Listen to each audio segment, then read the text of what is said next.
আপনারা সবাই কেমন আছেন? আশা করি আল্লাহর অশেষ রহমতে খুব ভালো আছেন। আমিও আলহামদুলিল্লাহ ভালো আছি। তো আজকে বিকেলের একটা নাস্তার রেসিপি নিয়ে আসলাম। সকালেও খাওয়া যেতে পারে। সেটা ইটালিয়ান ফোকাসিয়া পাউরুটি। তো এই ফোকাসিয়া পাউরুটি বানানোর জন্য প্রথমত লাগবে ময়দা। ময়দাটা আমি প্রথমে সাইড করে রেখে এই যে ইস্ট লাগবে। ইস্টের জন্য এখানে আমি 1/4 কাপ পানি কুসুম গরম করে নিছি। এখানে আমি 2 চামচ ইস্ট দিয়ে দিব। এই যে 2 চা চামচ দিয়ে এখন এটাকে একটু গোলায় রেডি করে রাখবো। এই ইস্টটাকে আমি 5 মিনিটের জন্য রেখে দিব সাইডে। রেখে এখন এই ময়দাটা রেডি করে নিব। এর মধ্যে 2 চামচ দিয়ে দিলাম চিনি, স্বাদ মতো দিব লবণ। আর আজকের এই ইটালিয়ান ফোকাসিয়া পাউরুটিটা যদি আপনাদের ভালো লাগে, আমি প্রত্যেকটা ভিডিওতেই বলি, কিন্তু আমার ভাই বোনেরা কোথায় গেলেন কাউকে খুঁজেই পাই না। এখন এটাকে ভালোভাবে মিক্স করে নিব। আমার চ্যানেলটাকে লাইক শেয়ার কমেন্টস করবেন, সাবস্ক্রাইব করবেন, আমার সাথেই থাকবেন প্লিজ আমার ভাই বোনেরা। এখন এখানে দিয়ে দিব তেল। আপনারা চাইলে এটাতে বাটারও দিতে পারেন বা রান্নার তেল দিতে পারেন। তো আমি রান্নার তেল দিয়ে বানাবো। আর এই রুটিটার মধ্যে তেলটা একটু বেশি লাগে। এই যে এখানে আমি 4 চামচ এখন দিলাম, আরও লাগবে। দিয়ে এখন ভালোভাবে মিশাই নিব। এই ইস্টগুলোও পানিটা দিয়ে দিব, একটু একটু করে দিব আর মাখাই নিব।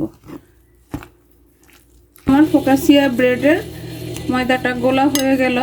এখন এর উপরে আমি আবারও 1 চামচের মতো তেল দিয়ে এখন এটাকে আমি 30 মিনিটের জন্য রেস্টে রাখবো। 30 মিনিট পর আমি ফোকাসিয়া রুটিটা বানানো শুরু করব বা ফোকাসিয়া ব্রেডটা। 30 মিনিট হয়ে গেছে মাশাআল্লাহ। এখন আমি আমার এই ইটালিয়ান ফোকাসিয়া ব্রেডটা বানানো শুরু করব। বিসমিল্লাহির রহমানির রহিম। এই যে দেখেন, উপরে একটু পানি দিয়ে হাত দিয়ে একটু সেট করে নিব। এখন এর মধ্যে আরও আমি 2 চামচ তেল দিয়ে দিব। দিয়ে আবার এটাকে মিশিয়ে নিব। মিশানো হয়ে গেল। আর আজকের এই ফোকাসিয়া ব্রেডটা যদি আপনাদের একটু ভালো লাগে তাহলে কিন্তু অবশ্যই বাসায় ট্রাই করবেন আর আমাকে কমেন্টসে জানাবেন প্লিজ আমার ভাই বোনেরা।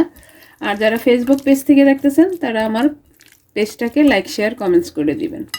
এই যে হয়ে গেল মাখানো। এখন একটা ট্রে নিয়ে নিলাম ওভেনের। এখন এখানেও একটু তেল দিয়ে দিব। এখানেও 1 চামচের মতো তেল দিয়ে দিলাম। দিয়ে হাত দিয়ে একটু ব্রাশটা করে দিব, মানে মেখে দিব আর কি, কারণ এখানে পর্যাপ্ত পরিমাণে তেল দিতে হয়। নিলাম। এখন এই ময়দাটা এখানে ঢেলে দিব। এই যে দেখেন মাশাআল্লাহ দিয়ে দিলাম। এখন এটাকে এখানে এইভাবে বিছাই দিব। এখন এই পর্যায়ে একটু পানিও দিব আমি, মানে হাত ধোয়া পানি আর কি, এরকম। এই যে আমার রুটির জন্য ডোটা রেডি হয়ে গেল এখানে।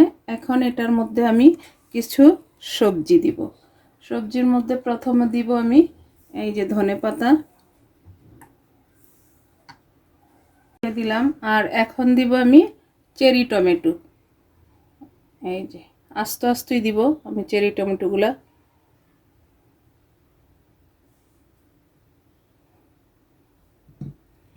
এখানে যতটুকু লাগে অতটুকু দিয়ে নিব।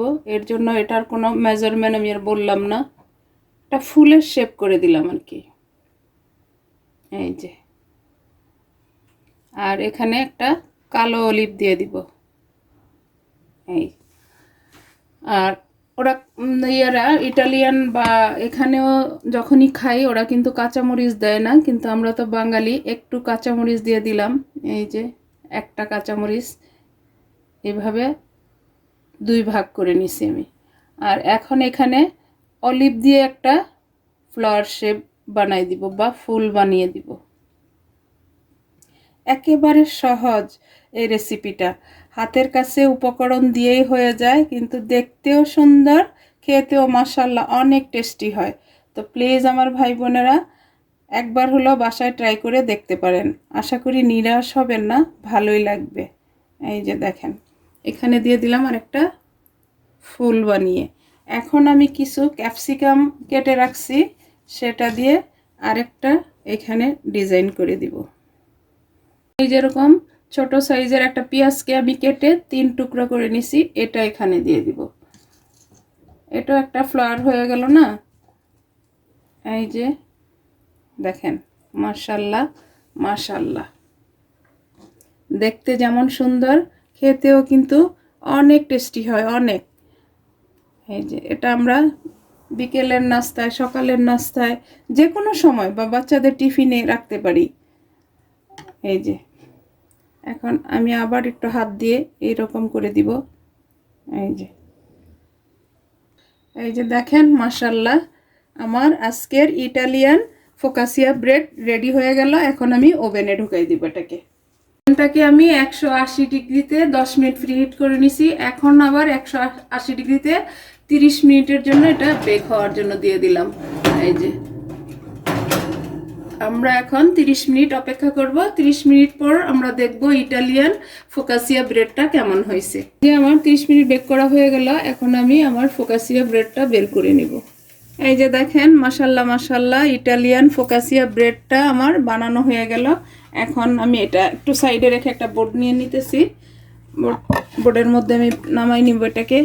এই যে দেখেন, মাশাআল্লাহ, একটু সাইডগুলি উঠায়া হাত দিয়ে উঠায় নেওয়া যাবে।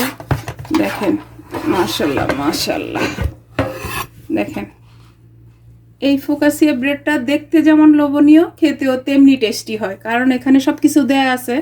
তো এখন আমি এই ব্রেডটাকে কাটবো। বিসমিল্লাহির রহমানির রহিম। এই যে দেখেন, একটু ক্রিস্পি আবার একটু সফট। এখন এই যে এইভাবেই কেটে নিলাম।